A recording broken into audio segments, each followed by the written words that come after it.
This is The Scoop for Wednesday. I'm Sean Canan with the WMNF News headlines. More than 100 people braved the hot Florida weather yesterday to protest the proposed development of pickleball courts at Honeymoon Island State Park. WMNF's Megan Bowman takes us to Dunedin. This land is your land. This land is my land. The rally-goers spoke out in opposition to the Florida Department of Environmental Protection's Great Outdoors Initiative. FDEP's proposals would add lodging, pickleball, and disc golf courses in 8 state parks. Plans for a golf course at Jonathan Dickinson State Park in South Florida were withdrawn after public outcry. Kira Barrera is the conservation chair for the Suncoast Sierra Club in Pinellas County. She also emceed the rally. We fought off development of Honeymoon Island back in 2011, and we're successful, and we will defend our parks today, next week, and until we know they're safe and preserved.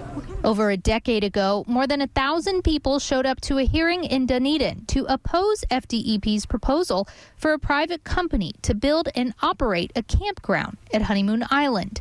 Barrera says as the only state park in the county, it preserves one of the last virgin pine forests in the state. In addition, she says the parks are created to protect natural resources and imperiled and endangered species. Our state parks are under attack. What are we going to do? Fight back! Parks! When our state parks are under attack, what are we going to do? Fight back! Heather Presley attended the rally with a simple blue sign that read green, not greed. She says Governor Ron DeSantis, who is in charge of FDEP, needs to listen to the people. It's not going to be just a pickleball court. Once they're in, they're going to develop further. It's going to further erode the ecosystem. This is why people come to Florida, not to play pickleball. They're here to appreciate the beauty that we have, and we're so fortunate to FDEP announced the public meetings for all the parks would be rescheduled, but people still organized to meet in Dunedin, including Eric Canty. But we're still ready to speak today and let them know that you can just go ahead and cancel the next meeting. We're ready. We're ready for this to die on the vine. Canty says finding out about the initiative was like a slap in the face. He took to Facebook and started a Honeymoon Island group that now has over 5,000 members and counting. Lauren Gay is an adventure travel content creator. She says it's humanity's duty to protect and restore as much wild natural habitat as possible.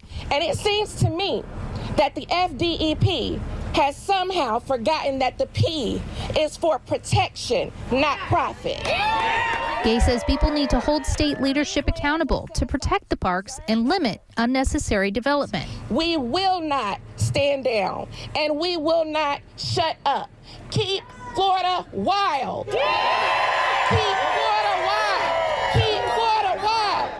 Rally-goers say this is just the beginning, and they'll continue to brave the heat and protest the initiative until the state calls it all off.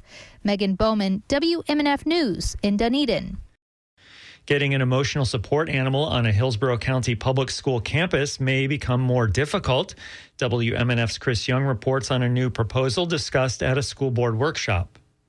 A proposed policy would tighten restrictions and require a committee to make a final call on whether animals, including emotional support animals for teachers, are allowed on campus.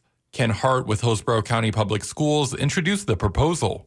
With all due respect to everyone, not everyone has manageable pets that are brought into our classes, into our schools. Board Vice Chair Jessica Vaughn spoke against the proposal. Let me just say I am absolutely against this.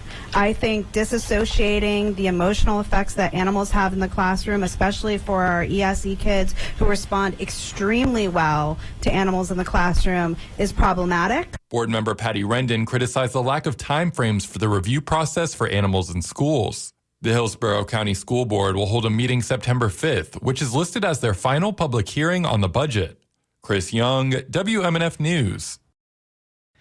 U.S. health officials say more than 20 people returning to Florida from Cuba have been infected with a virus transmitted by bugs. They all had Oropoche virus disease, also known as sloth fever. None have died, and there's no evidence that it's spreading in the U.S., but officials are warning U.S. doctors to be on the lookout for the infection in travelers coming from Cuba and South America. The virus is spread to humans by infected biting midges and certain types of mosquitoes. I'm Sean Canan with the WMNF News headlines. This is The Scoop. Recorded at WMNF Tampa.